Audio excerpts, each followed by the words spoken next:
Hello YouTube, Sidekick here with another chapter in The Balloon Goes Up, our ongoing story about a Warsaw Pact invasion of West Germany and what it might have looked like through the eyes of your average hog driver. Now, we've done a few of these videos already, so if you want to catch up, you really might want to look at the Balloon Goes Up playlist.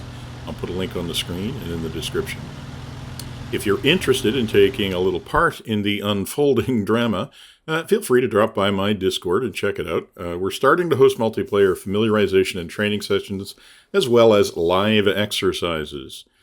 Now, why do I make a distinction between training and live? Well, if you continue watching, I think you're going to find out. Just in case you haven't watched the other videos, let me give you the TLDR version of what we're doing. In this scenario, I set out to simulate a Warsaw Pact invasion of the Federal Republic of Germany. Now, I wanted the Warsaw Pact units to behave the way their doctrine said they would. And I wanted to fly the A-10s on missions that doctrine said they would have been given using tactics they would have been expected to use.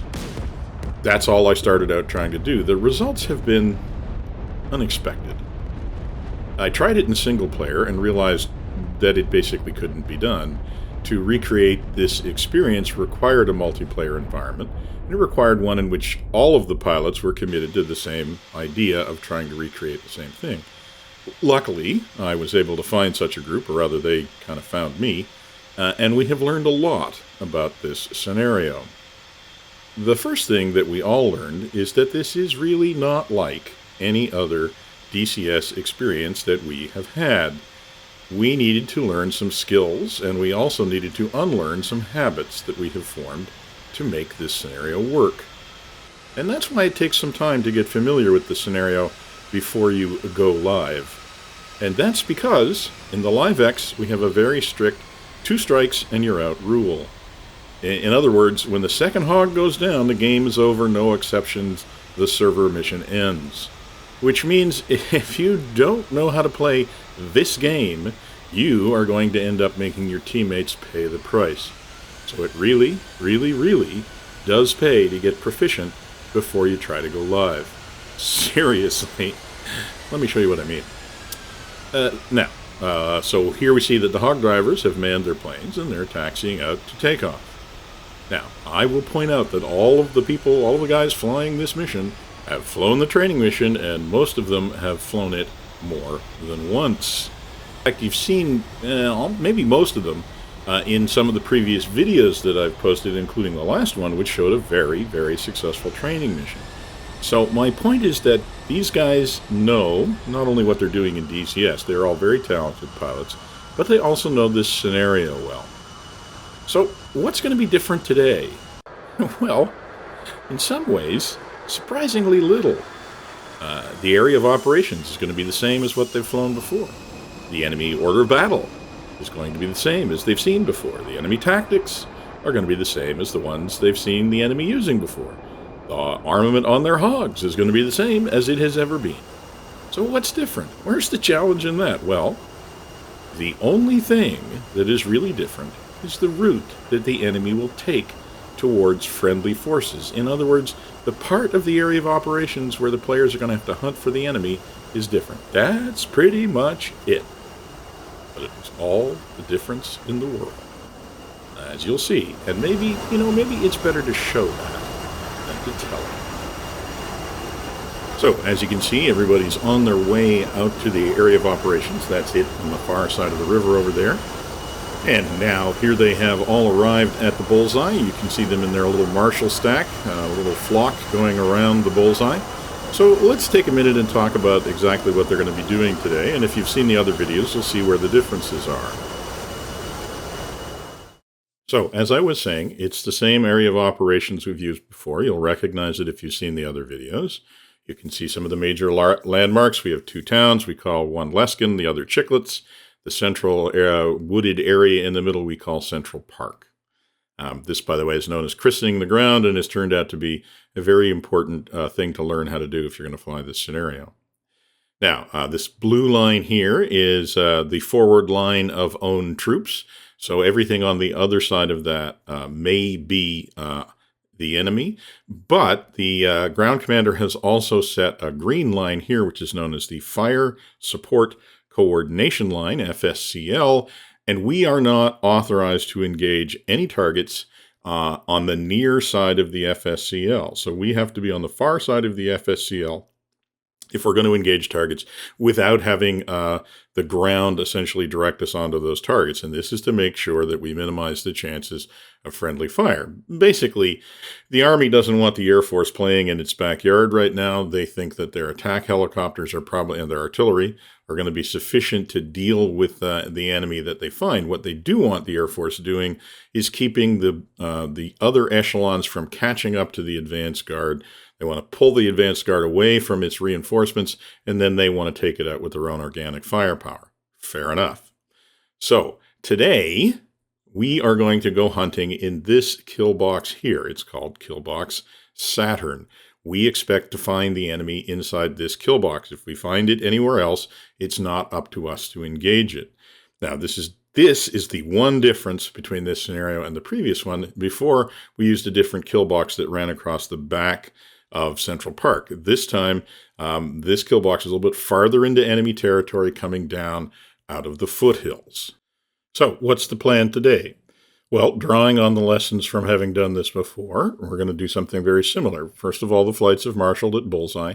Now we're going to select one flight. It's going to be Dagger Flight. It's going to fly the low or sniper task, which means they're going to fly in low over Central Park, and then they're going to fly over the area we called the Cup, and then they're going to pop up and turn in to Killbox Saturn and try to spot the enemy.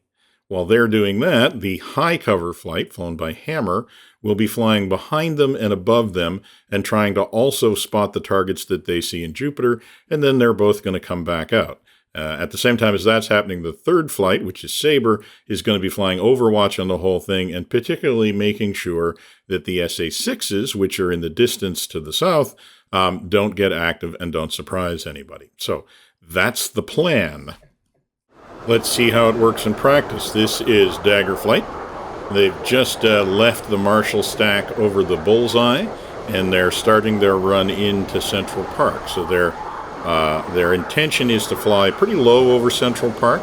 Remember, if from the previous videos, if you get very high over Central Park, you will attract the attention of the SA-6s that are in depth. So you want to stay low over the hills, and you want to stay low once you actually come out of the hills, because if you get too high then, you're getting close enough to the kill box or to other enemy units that you may not have seen. So you need to stay low to stay below their notice. So as you can see, Dagger is doing an excellent job of staying low, not just trimming the T-tops, but actually almost mowing the grass. You can see their high cover flight there and behind them there for a minute. Okay, so they're crossing the open areas south of Central Park.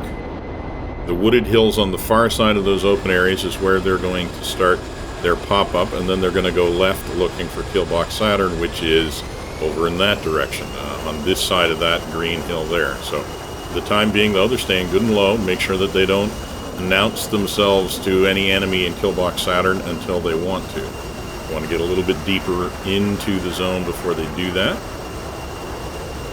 Staying in a nice loose trail formation. Dagger 2's job here, and here they go up, is to keep tabs on Dagger 1.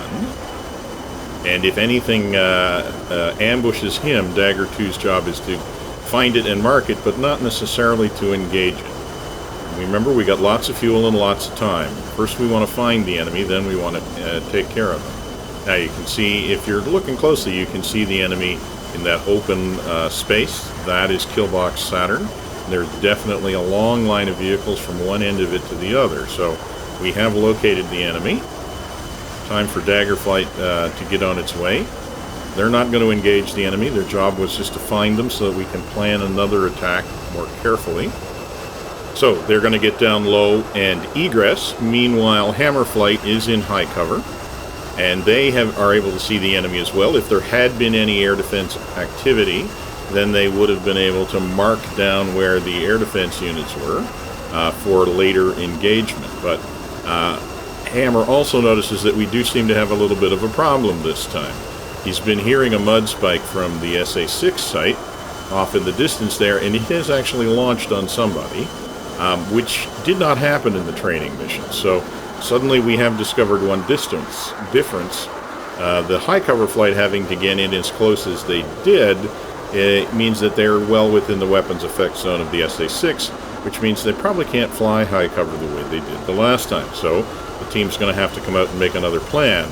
So Dagger is on its way out of the area of operations, flying low, coming back over Central Park. Everybody's going to come back to Bullseye, marshal again, and then have a discussion. Well, actually, the person designated as the mission commander is going to make a new plan and assign roles to everybody else. Okay, so here's the situation. Dagger's route worked out pretty well. They got to see the enemy. They were at a decent distance from the enemy. They weren't in danger at any time. If they'd known what they were looking for, they would have been able to engage the enemy. So we're going to send Hammer on that route this time. But Hammer's route on the last mission, the high cover mission, wasn't really optimized because they weren't really able to pay enough attention to the target area because they had to be worried about the SA-6s. Now, quick study of the ground, both by Hammer Flight and by Sabre and Overwatch, revealed the fact that there's a better place to do high cover, and that's over on the other side of Chiclets, because even at a decent altitude there's a hill between you and the SA-6 site that we've identified and which announced itself in the last run. So we're going to move the high cover task over to this side. So while Hammer's flying the route that Dagger did last time, they're going to turn into the kill box and pop up and try to engage the targets.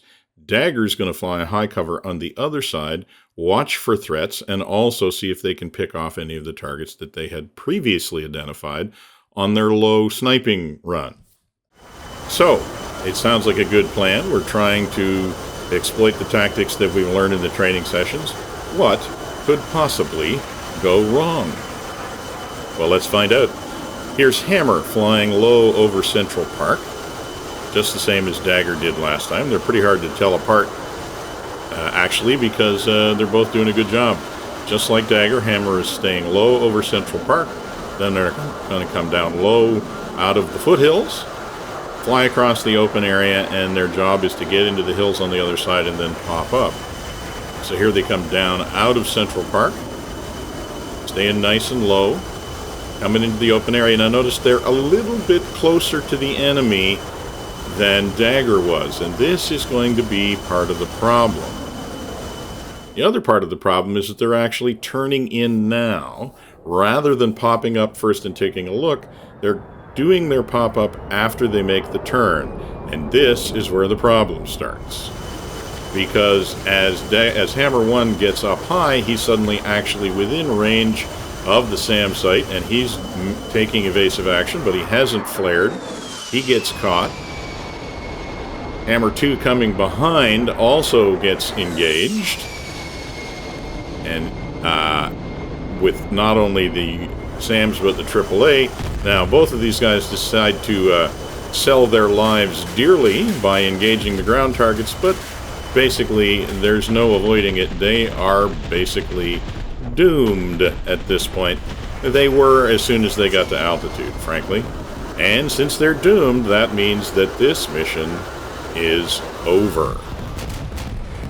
Like I said, folks, the mission basically ended here because 2 strikes and you're out. Now, we'll just wind the clock back a little bit and see what Dagger was up to. You can see that Dagger can actually see the engagement going on if you look over top of his cockpit there.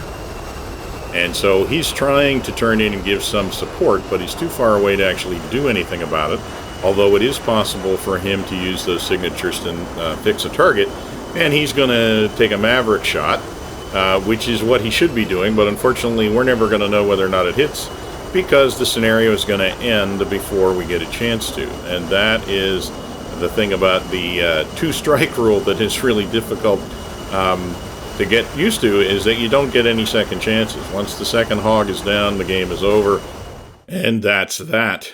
So you don't even get to see what happens. So that was not a particularly successful run.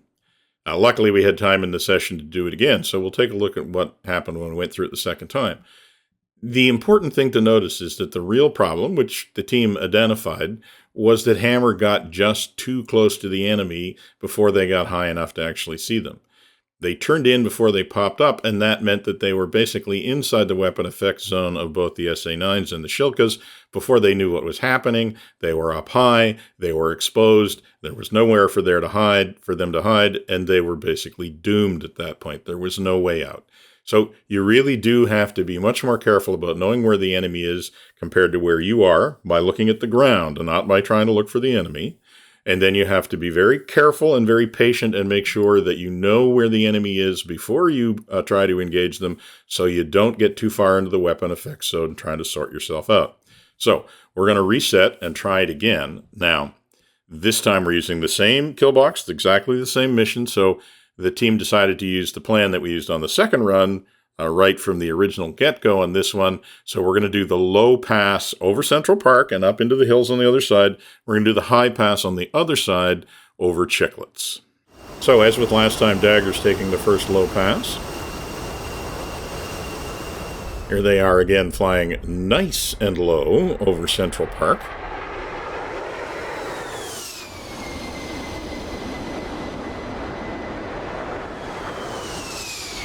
And now making their way down out of Central Park into the lowlands in the saddle there. Now again, Killbox Saturn is over to the left. It's that slash you can see through the trees way in the distance there in the top left. So here they come over the low ground.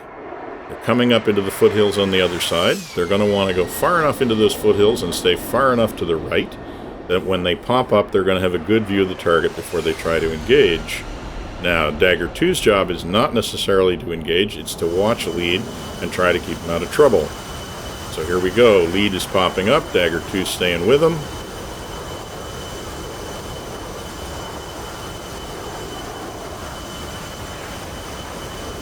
And now they're both rolling in, they're getting a good look at the target area.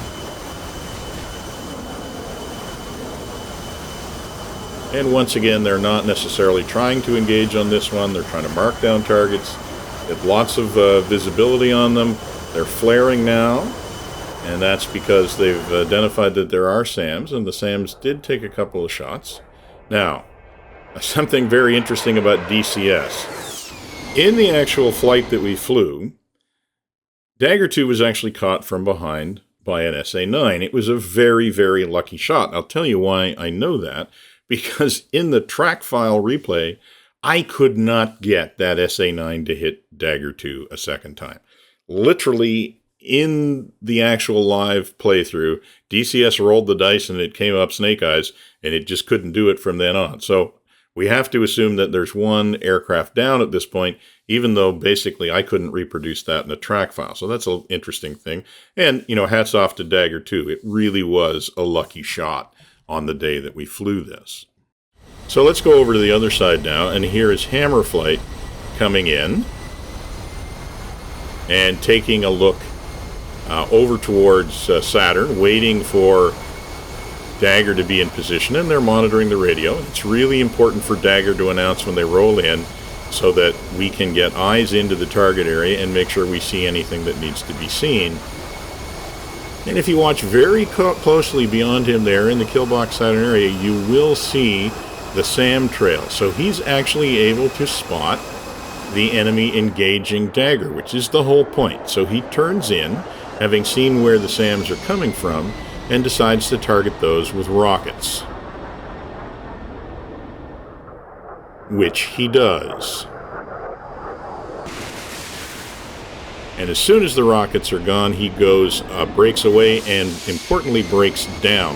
He gets down, and actually manages to avoid being taken under fire from the kill box, because he basically got down literally behind the trees. He put the trees between him and the enemy, and he gets away clean.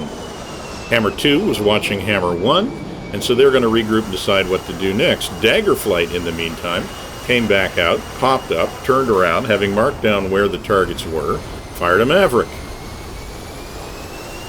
Which successfully took out an SA-9, so off to a good start.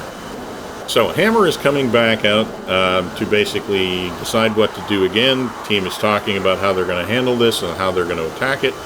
And then something unexpected happens.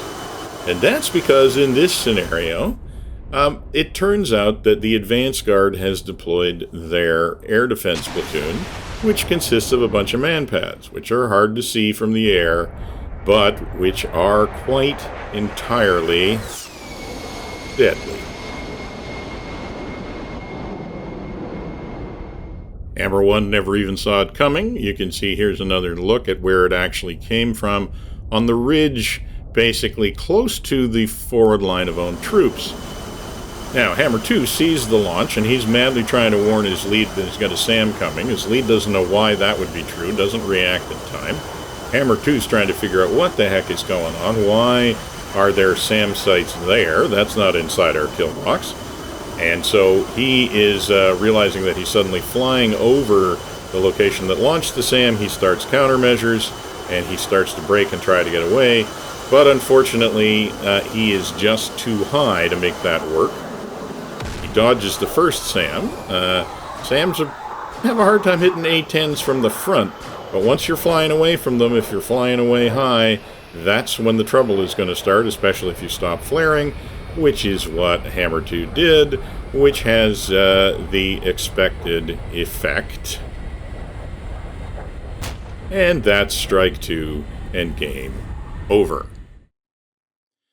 So that was a better run, but still not as good, I think, as the team had expected, given how successful they'd been in the training mission. So this scenario has a way of humbling you. It just gives you things that you don't. Gives you things that if you react the way you're used to, it's not the right way to handle it. And it's taking a while, I think, for all of us to condition our responses to responding the way we need to instead of the way we've kind of been trained to by DCS up to this point. So what really was the problem? Well, partly the problem was that, the mission designer, who's currently speaking to you, did throw those man-pads in there. And they're in an entirely reasonable place, by the way. But I did throw them in there in a place that the players had never seen them before. But it was in a place that the players had been warned was supposed to be a place they didn't fly over very much, because that was the Army's zone of interest. They weren't really supposed to be in there.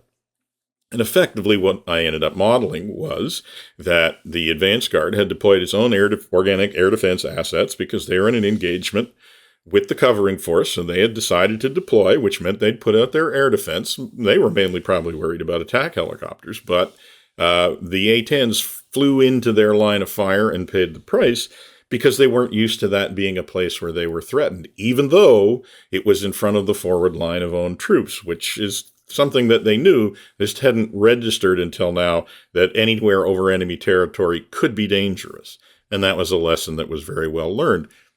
Of course, the problem is that because we used the two-strike rule, you really didn't get a chance to do very much with that except nurse the wound and come back and try it again. So I'm sure that a lot of those guys are going to be back for the next live exercise, which should be in a few weeks.